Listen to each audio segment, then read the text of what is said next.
Hey there, guys. Welcome back to Accelerated Real Estate Investor with Josh Cantwell. I'm so excited to be back with you. This is my first podcast interview that I've done in really the last couple of weeks. We just took about 3 weeks off, went down to Florida. My daughter had an AAU volleyball tournament down in Orlando, which was fantastic. They had a great turnout. They had a great finish to their season. Spent another week or so at the beach and just got back. And so today I have a special guest on the podcast. His name is Whitney Sowell. I was on Whitney's podcast about 6 months ago. Whitney has a great show called the Real Estate Syndication Show. You definitely need to check it out. Whitney is a seasoned real estate investor, podcast host, and philanthropist, and founder of LifeBridge Capital. They've acquired roughly 1,000 doors of multifamily and about $150 million in assets under management. He's also interviewed over 1,000 experts for his show, the Real Estate Syndication Show. I was one of those 1,000 experts. And in this interview, we're going to talk about how Whitney was able to scale his business at a groundbreaking pace. He really started with nothing back in 2017. And just 4 years was able to scale to over 1,000 doors. And he is able to consistently raise over $10 million of new capital in just a few hours through his investor relationships. Pretty amazing. His wife and he are also on a mission to help families through the process of adoption. They have personally endured the financial burdens that a lot of the other families have go through the adoption process. And they've committed 50% of their profits to helping other people get through the adoption process and adopting more children. I think it's fantastic. Also in this interview, you're going to hear number one, how Whitney has pivoted from a one-off deal structure to a fund structure and the benefits of investing in multifamily and apartments through a fund structure. Number two, we're going to talk about Whitney's superpower and how you cannot be everything to everybody in multifamily, how you need to focus on having your superpower and actually go as fast as you can, as hard as you can with your one superpower. Number three, we're going to talk about how Whitney networked his way to 1,000 doors. He gets his investors through network. He gets his deals through his network. He meets brokers through his network. He focused his entire business on conferences and networking to get to 1,000 doors. And number four, we're also going to talk about how and why Whitney left everything behind to pursue his multifamily and apartment dreams. You're going to love this interview on Accelerated Real Estate Investor with me and Whitney Sowell from LifeBridge Capital. Here we go. Welcome to the Accelerated Investor Podcast with Josh Cantwell. If you're looking to retire early with forever passive income, you're in the right place. This podcast is the go-to destination for real estate investors, both active and passive, and multifamily apartment investors, both new, intermediate, and advanced. Now, sit back, listen, learn, and accelerate your business, your life, and your investing with the Accelerated Investor Podcast.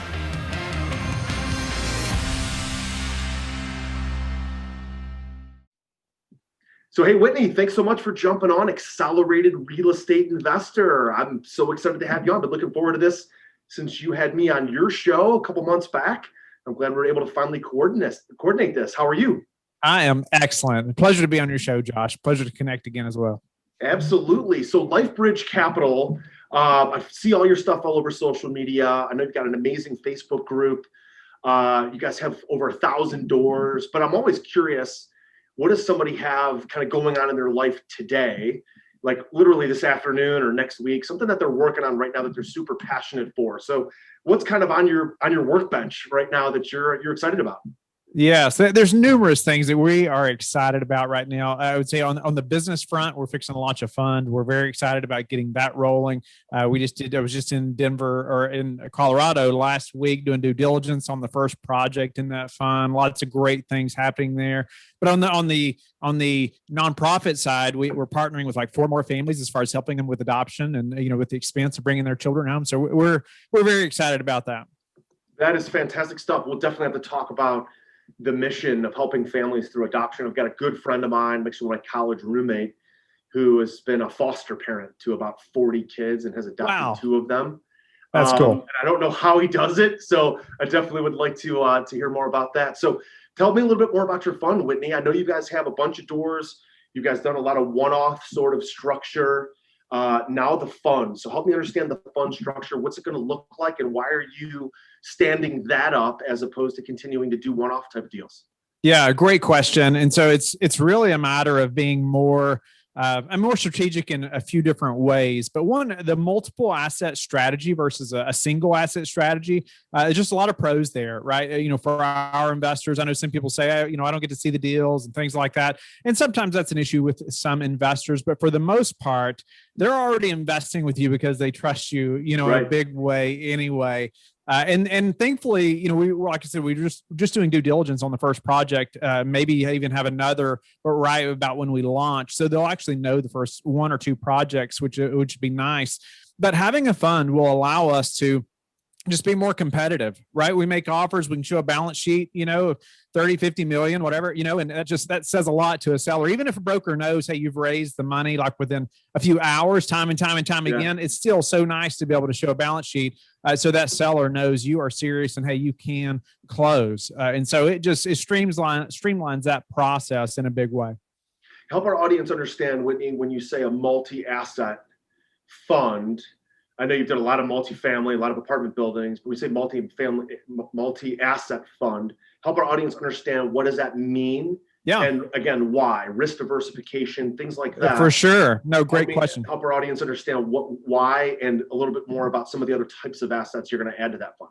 Yeah, so there'll be different types of assets, but something like a fund like this, some people say a blind fund, like I said, because you don't know what's in there. This one they will know, but what it does, it gives you, say, geographical diversification. So we may have properties in Colorado, we may have properties in Idaho, maybe even other markets that are inside this fund, but it also gives you cash flow diversification. So let's say there's, 5 properties in a fund. Well, there may be one property that's barely hitting projections or even missing projections to some extent, but you may have 2 properties that are hitting projections and 2 that are way ahead, right? Mm-hmm. And so, if an investor is investing in that one project, let's say that's struggling a little bit, they may see a dip in their cash flow, right? Thankfully, that we haven't had that issue yet, but I mean, still, it happens. Things are unexpected all the time at these properties. Anybody that's been in real estate for very long knows that. But being in a fund where, let's say I invested $200,000 in a fund, well, now I own a little bit of all 5 of those properties, right? And so I'm receiving cash flow from all 5 of those properties instead of just one project. So they're not only diversified, geographically, but they're also diversified through cash flow as well. That's fantastic. So open-ended or closed-ended fund? It'd be closed-ended. Yeah, it'd be open for a certain time frame, or we'll go to a certain amount and we'll close it. We'll shut it off. Yeah, there you go. I like that. I like the idea of standing up the fund and then having the first few deals kind of ready to syndicate, because investors, like you said, like they kind of want to know and feel and touch that first couple of deals. We've stood up different funds, we've done one-off, and they're like, okay, well, tell me about the first thing that's going to be in there. And then after that, then I'll go blind.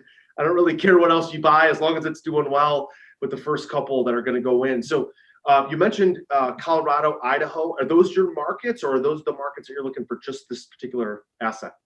We're already very established in those markets.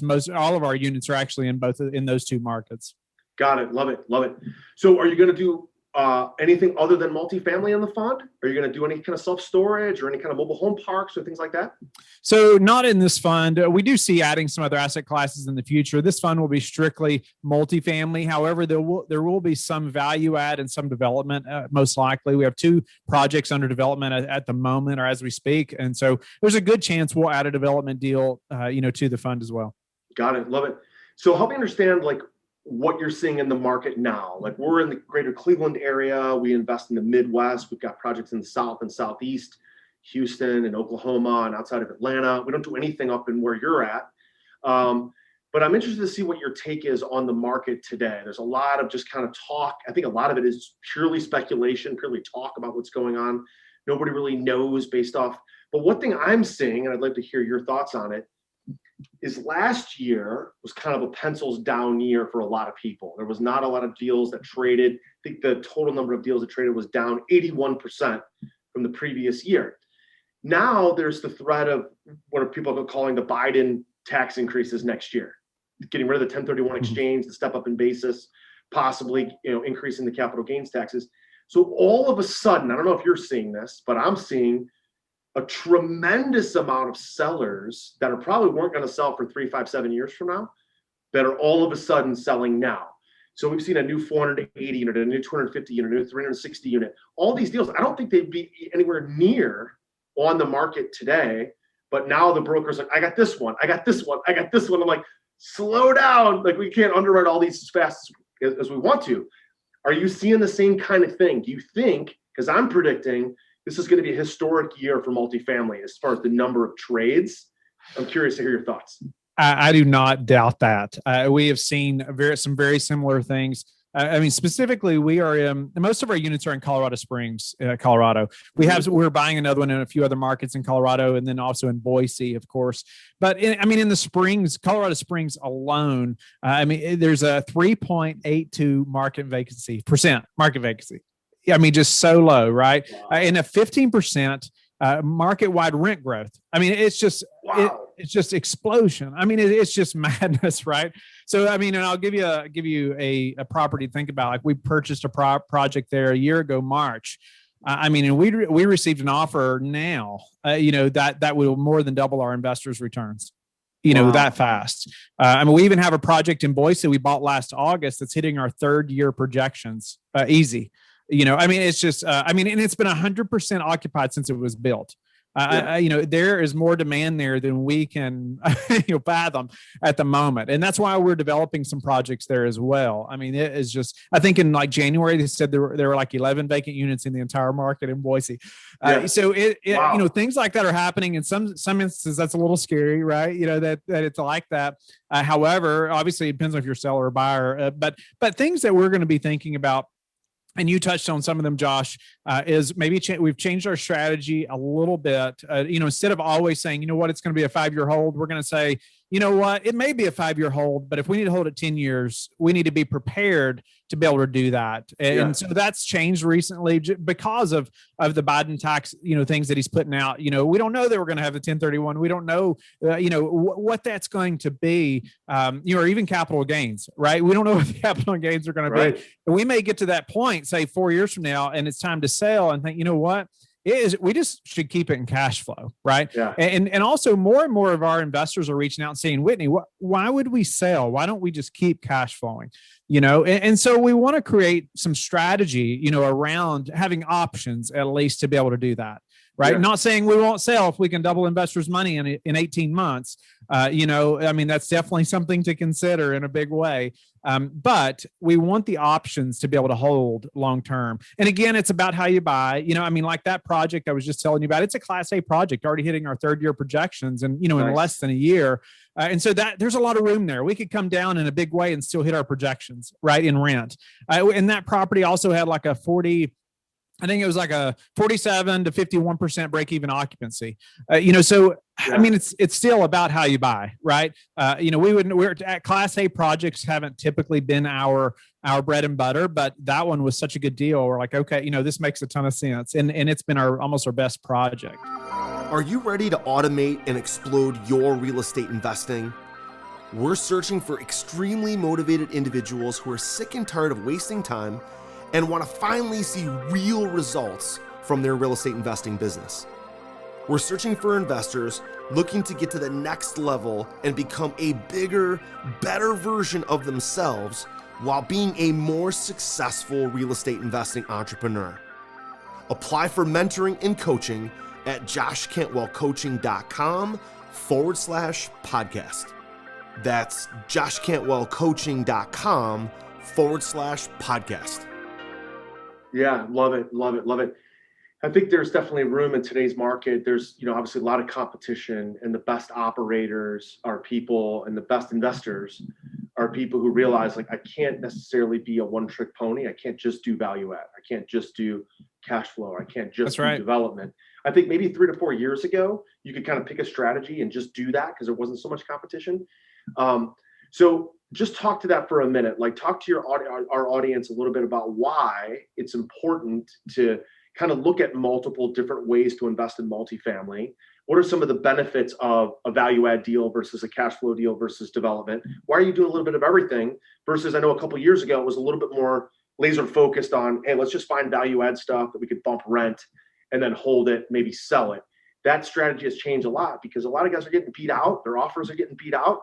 The market's hot. So you got to be flexible. So there's a few reasons around that. And one, to offer more opportunities for our investors, right? Some want more growth opportunities. Some want cash flow right now. And we can do that by even just those two asset classes, right? Or even both multifamily by providing some development opportunities. There may be more room for more growth, over the next few years. However, there's no cash flow the first potentially 18 months, maybe even longer, depending on the type of deal and things you run into, during a development deal. But where these value add deals are going to start cash flowing pretty quickly, most of those are going to be stabilized from day one and cash flowing, right off the bat or pretty quick. And so, that allows our investors to have different options, especially if it's in a fund, right? But even if it's one-off syndication or one-off single asset funds, they have different options. Another thing to think about is how our team has grown. And so it's not that I have become an expert developer, and I do not claim to be one, right? But however, we find an expert developer, somebody that's in that market and somebody that can become part of our team, right? And so that's how, we've got a lot of skill sets and a lot of abilities that he does not. However, he's been developing in this market for 20 years or longer and extremely experienced, but he does not have the capital. He does not have that ability that we do, or just the investor base. And so it allows us to do some pretty cool things together, but it's finding that talent, right? It's finding that individual who is, man, they're the best at what they do in that market. Yeah. I've heard you say a couple of times, and I'd love to hear your take on this, is I think at the beginning when we first start buying multifamily and apartments, it's about like, oh man, can I find the investors to fund the deal, right? Then you get to the point kind of like where you're at, where we're at, where it's like, I've got to find more deal flow for my investors, right? My investors have this appetite. I've heard you say several times, my investors want this, or some investors want cash flow. So you're kind of building your model around what the investors want, because now you can find the deal, you can get it funded with your first mortgage. Maybe it's construction loan, bridge loan, permanent loan, whatever.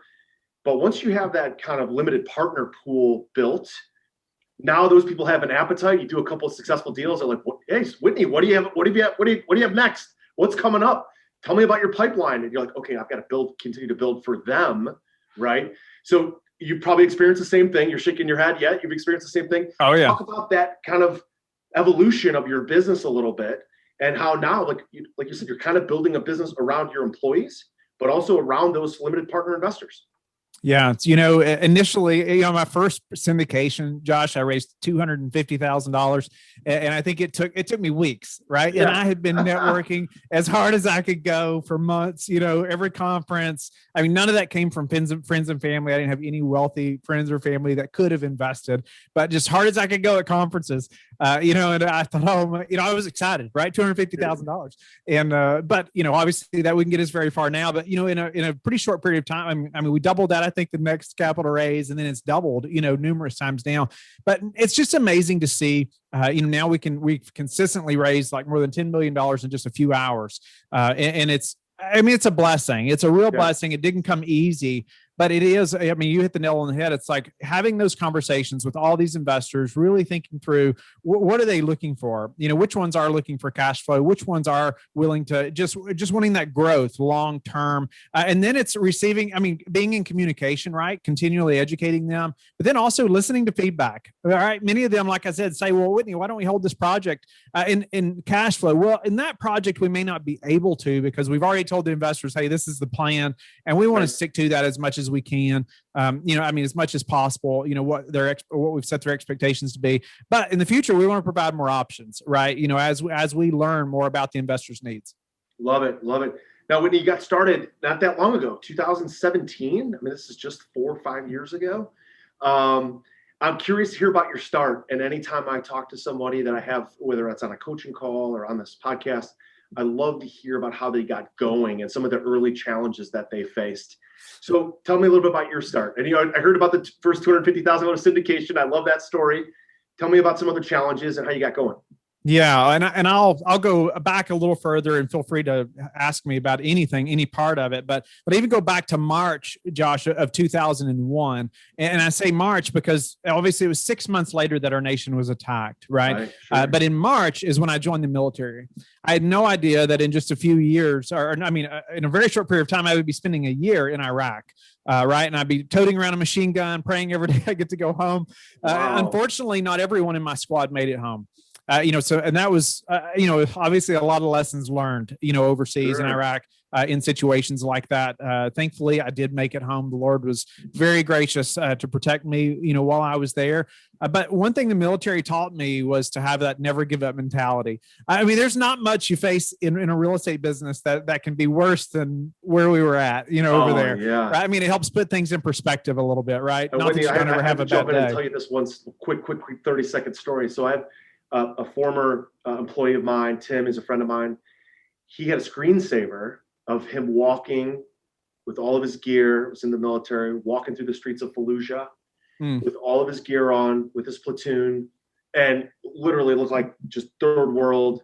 Every time I walked past his computer, I just thought to myself, like, my God, first of all, like, what a crazy thing to see. And also just the fact that he put himself there for our freedom was amazing to me. So thank you. Thank guys like Tim. But I mean, wild. If you've never seen some pictures of guys in actual duty in a war zone, it's wow, blow your mind. So I just wanted to say that. Thank you. Yeah, thank you for that. I appreciate that. It is a great reminder for myself as well. But I came home and quickly tried to figure out what I was going to do. I got hired with Kentucky State Police. Policing seemed like a great transition. I love the uniform, the structure, the discipline, the service. But I worked for Kentucky State Police a couple of years and figured out that I got married about a year in and found out, you know what, my wife and I just passed each other in the hallway the first whole year of marriage, and that this is just not what's best. Yeah, so that was 2009. And that's where I learned about real estate. It's like, okay, somehow I learned I was trying to supplement our income. And I found out that like millions of people have built wealth in real estate. And I thought, okay, if all of them can do it, then I can do something, right? I can at least supplement our income a little bit.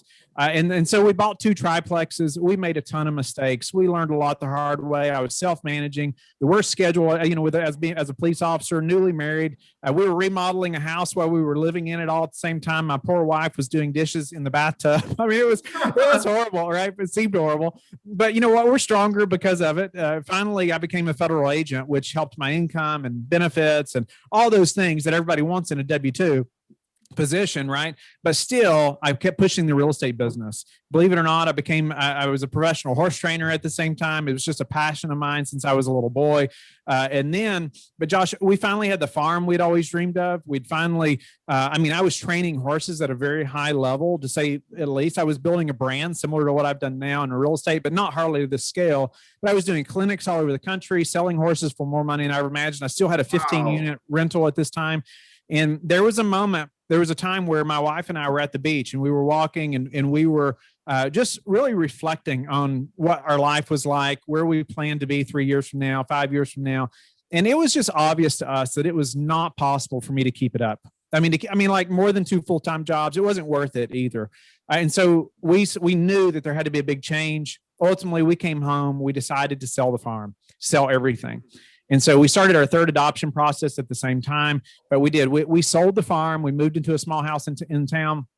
And that's when I started the commercial real estate business as opposed to small multifamily, because I knew that's where we were going to build wealth. I knew that's where we were going to help the most people and build more passive income. And that's where the challenges really began, Josh. I mean, the criticism from people thinking we're crazy for selling our farm, right? And thinking that I have just an amazing W-2 position, like, what are you thinking?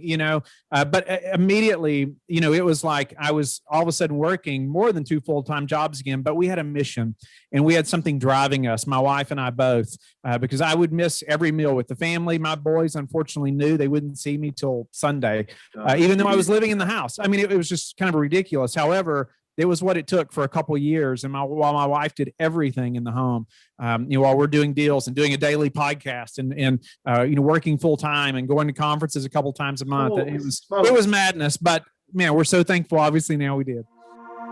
In my newest real estate investing book, The Flip System, you'll learn the proven secrets and strategies that I've used to be a successful real estate investor. You'll also hear the story of my journey from quitting my job to doing over 2,000 units of apartments. The Flip System is now available for a limited time, and you can grab your free copy at getflipsystem.com/podcast. You'll learn the same proven principles and secrets and investing strategies that I used to quit my job and pursue a life of financial freedom. In this book, I'm sharing exactly how I was able to personally close over 750 profitable real estate deals, make over 400 private lender loans, raise over $30 million, and acquire over 2,000 units of cash flowing apartments. Get my newest book now for free at getflipsystem.com/podcast. That's getflipsystem.com/podcast.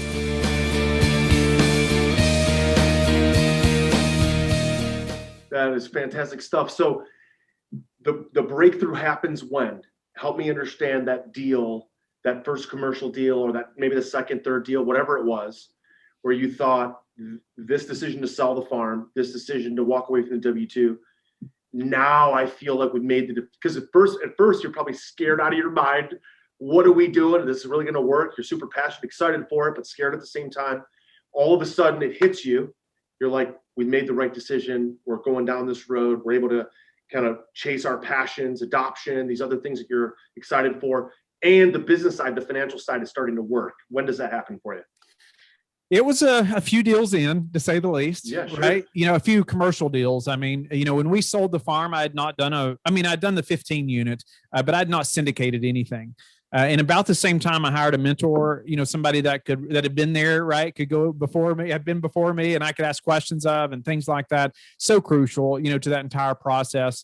But we just knew commercial real estate. Like I just had to give myself I had to burn the bridges, right? I couldn't give myself any means of turning back. And that's what we did. I knew if we stayed on the farm, that would be my desire. I would still want to be riding horses and training for other people, all those things. And I wouldn't be able to be as committed as I needed to be. But then it was 2 years later where we were finally to the point, we sold the farm, and it was 2 years getting the commercial business going where I was still working full time. Before we said, okay, you know what? We can raise a lot of money now consistently. We've done deals. We have more consistent deal flow. I think we had done a few commercial projects to this point, but I could figure it out, but a few deals, but we also had another one or two under contract. And so it's like, okay, it's now or never. I cannot keep working more than 2 full-time jobs forever. I'm missing too much at home. It's like, it's either going to work now or it's just not worth it, at this point. Love it. Love it. So now, Whitney, that you've had this success and you've chased your dreams, you're still building, obviously, you're still doing deals. You're definitely not at the end by any means. But you've had this sense of like, you got 1,000 doors, you got 150 million under management. You're able to raise tens of millions of dollars in a very short amount of time. A lot of people would look at that and say, wow, what a great amount of success. I know you're not done, but there's a lot of people that look at where you're at and say, oh my God, if I could just get to where he's at, that would be amazing.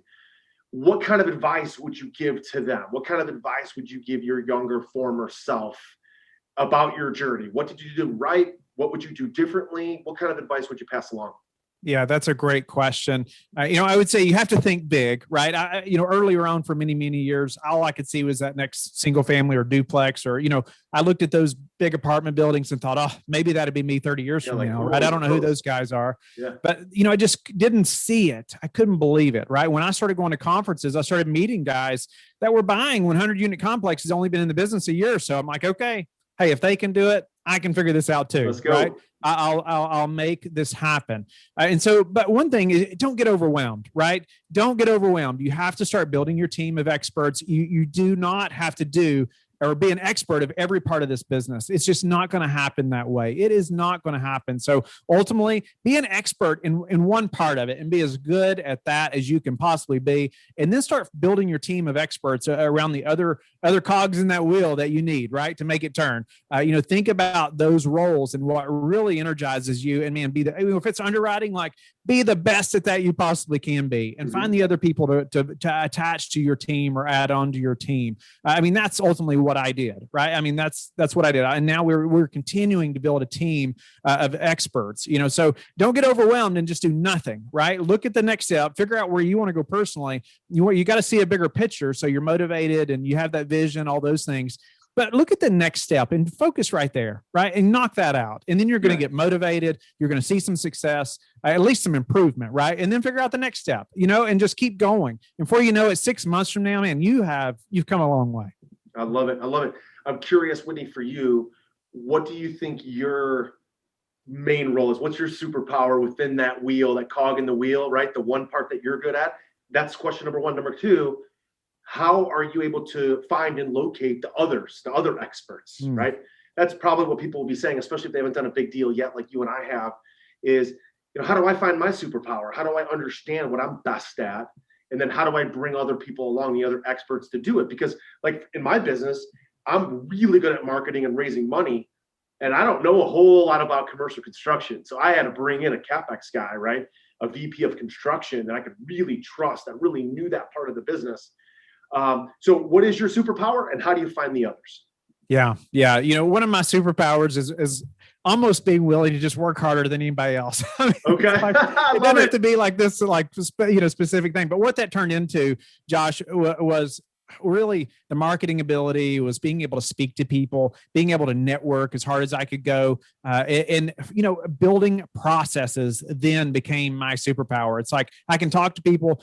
I got to thinking one day, Josh, I was talking to my mentor, and I'm like, a podcast? I don't know if I can interview people. And finally, now we've done over 1,000. But in the beginning, at that point, when I was like hesitant, right, he was like, you've been a police officer for how many years, and a federal agent? Like, you've been interviewing people for years and years. And I'm like, that makes so much sense, right? It's a little different context, but still, sure. You have been. But being able to speak to people, being able to build relationships quickly, but then the processes, like being process oriented, has been just crucial and growing fast.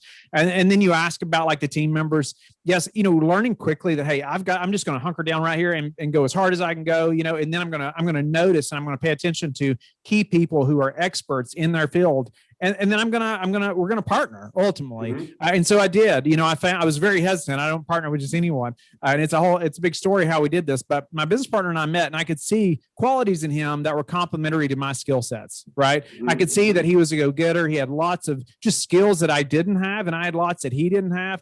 And so very complementary. However, we had many of the same values, many of the same things that we cared about, whether it's our faith and our family, those things that are very core to who we are. But then, man, in business, we were very opposite, but both very just kind of go get it mentality. He was one of the first ones, but now we've added some specific team members who are just experts in their field, whether it's like an amazing assistant to the asset manager who used to manage 11,000 units. He's way ahead of, where we are. So it's finding people like that. Oh, I love it. Fantastic advice, Whitney. I love it. Let's finish up here with our final five. You ready for these? Let's do it. All right. So final five. Question number one is, what's your favorite way to find deals?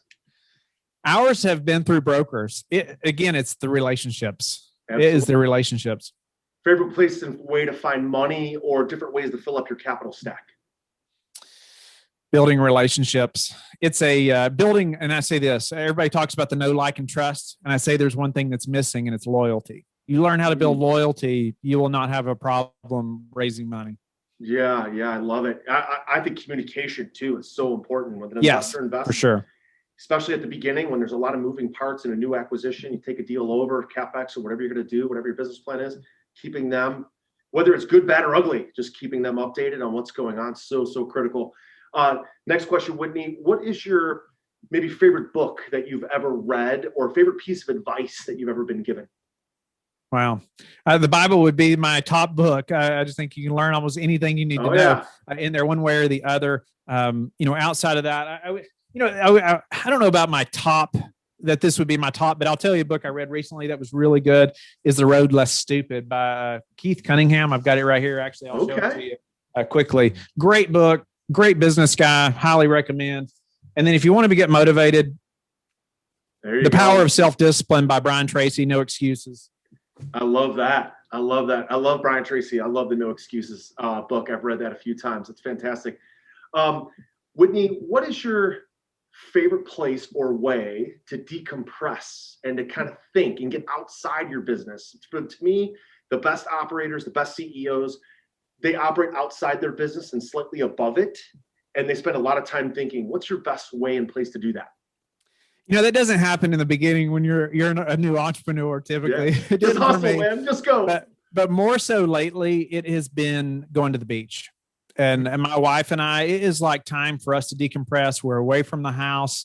We just walk together, pray together and separate, and it's just been really good for us. We've been there, numerous times this year. Especially after leaving the W-2 position and, things like that, like where we can have more time. And it's allowed me as our team has scaled, like we talked about, it's allowed me to be, higher on the business, right?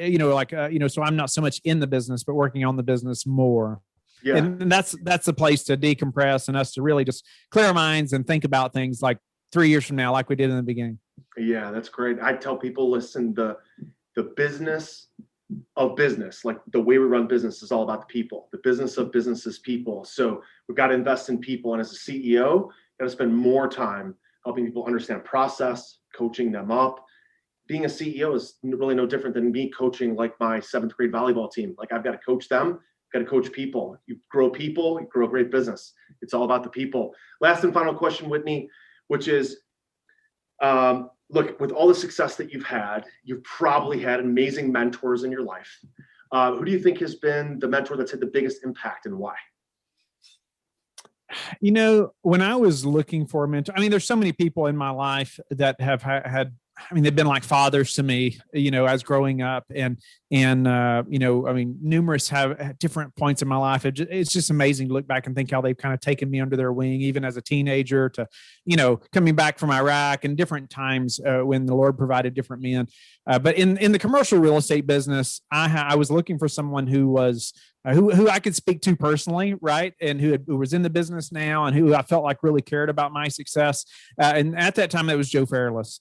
And so, I think the world of Joe. We've worked together for 3 or 4 years now. We're great friends now, and work together on deals, different things. But in the beginning, obviously, he was way ahead of me, and now it's more like a mastermind when we're talking. But it's great. He has provided tons of great guidance, and it's those times where I was like, should I do this? It's just great to have somebody there that's like on the outside looking in that had been there to say, well, yes, of course you should do this. I'm like, okay, yes, I should, like, and it seems so simple, right, to him or to somebody else, but he's probably one of the key people, through my commercial real estate journey, who has helped me the most. That's fantastic stuff. So Whitney, I know our audience can catch up with you at lifebridgecapital.com. Any other place that you'd like them to connect with you online, maybe register on your site to be an investor or partner with you on a deal? Where can they learn more about you? Yeah, you can register online at lifebridgecapital.com. You can email me, Whitney, at lifebridgecapital.com, or you can call or text me at 540-585-4338. Would love to connect, obviously on all social media as well, but call or text me. Fantastic stuff. Whitney, listen, it's been a great interview. I love your energy. Thank you so much for joining me today on Accelerated Real Estate Investor. Thank you, Josh. Well, hey, I hope you really enjoyed that interview on Accelerated Real Estate Investor with Whitney Sowell. Had a great time. I love his energy. I love his thought process around the fund. And I cannot believe that, like a lot of people who are successful, he had, kind of his life figured out to the point where he realized he didn't have it figured out, sold the farm, left it all behind to pursue his multifamily dreams. If you enjoyed this interview, please hit the like and subscribe buttons anywhere you find this interview, all over social media, YouTube, Facebook, and iTunes. And make sure you leave us a rating and review. Don't forget to hit the like and subscribe button so you never miss another episode of Accelerated Real Estate Investor. Thanks so much for joining me today, and we'll see you next time. Take care. Hey, Josh here, and do you want to win a free Accelerated Investor t-shirt? All you have to do is give Accelerated Investor, our podcast, Accelerated Investor, a rating and a review on iTunes, okay? Do that now. Then send us a screenshot on Facebook or Instagram or Twitter.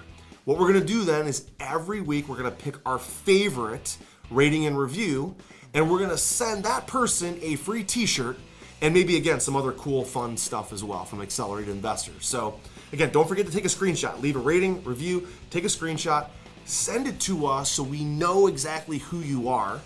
And then once a week, every week on the podcast, we will announce a new winner. Don't forget to take a screenshot and send it to us so we know exactly who you are.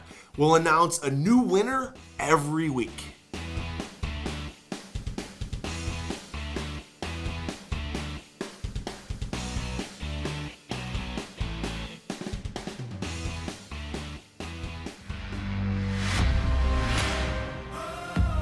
You were just listening to the Accelerated Investor Podcast with Josh Cantwell. If you enjoyed this episode and learned something new, help us build the AI community by leaving a review and 5-star rating on our iTunes podcast channel. Also, don't forget to subscribe so you never miss another episode. To see passive investing opportunities, visit freelandventures.com/passive. To start your journey toward the lifestyle you've always dreamed of with multifamily apartments, apply for one-on-one coaching with Josh at www.joshcantwellcoaching.com.